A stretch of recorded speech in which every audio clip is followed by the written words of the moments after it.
Middle east ఉద్రిక్తతలు ప్రపంచవ్యాప్తంగా బంగారంపై తీవ్ర ప్రభావం చూపుతున్నాయి. పెరిగిన రేట్లు, ప్రధాని మోడీ వార్నింగ్తో బంగారం కొనుగోలు తగ్గినా పెట్టుబడిదారులు మాత్రం వెనకడుగు వేయడం లేదు.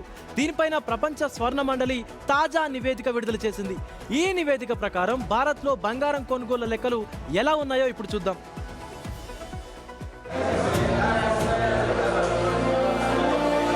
ప్రపంచవ్యాప్తంగా పసిడి మార్కెట్లో కీలక పరిణామాలు జరుగుతున్నాయి. ఆకాశాన్నంటుతున్న బంగారం ధరలకు తోడు విదేశీ మార్క ద్రవ్యాన్ని కాపాడుకునేందుకు బంగారం కొనుగోలు తగ్గించాలన్న ప్రధాని మోదీ పిలుపు భారత పసిడిపై తీవ్ర ప్రభావం చూపించాయి. ప్రపంచ స్వర్ణ మండలి లెక్కల ప్రకారం ఏప్రిల్ జూన్ త్రైమాసికంలో దేశంలో పసిడి డిమాండ్ ఏకంగా 6% పడిపోయాయి. 131.4 టన్నులకు చేరింది. ముఖ్యంగా ఆభరణాల్లో కొనుగోలు 15% తగ్గి 75 టన్నులకు పడిపోగా నికర బంగారం దిగుమతులు 23% తగ్గి 98 టన్నులుగా నమోదయ్యాయి.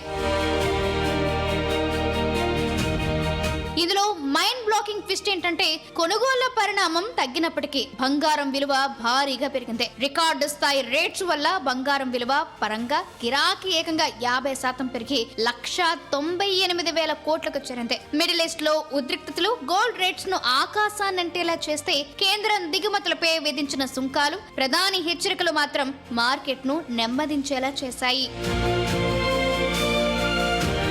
ఏది ఏమైనా 2026 నాటికి భారత్ లో మొత్తం పుత్తడి డిమాండ్ 650 నుంచి 750 టన్నుల మధ్య ఉంటుందని WGC అంచనా వేస్తుంది. ఇటు ఆభరణాల విక్రయాలు మందగించిన సురక్షితమైన ఇన్వెస్ట్మెంట్ గా బంగారాన్ని ఎంచుకునే వారి సంఖ్య మాత్రం ఊపందుకుంది. భారత్ కాయిన్ రూపంలో పెట్టుబడుల డిమాండ్ 9% వృద్ధి చెంది 50.3 టన్నులకు చేరుకోగా భారత్ గోల్డ్ ETFలు 4.2 టన్నులుగా నమోదయ్యాయి. ఓవైపు పెరిగిన ధరలతో సాధారణ కొనుగోలుదారులు వెనకడుగు వేస్తుంటే పెట్టుబడిదారులు పసిడి వైపే మొగ్గు చూపుతున్నారని WGC స్పష్టం చేస్తోంది.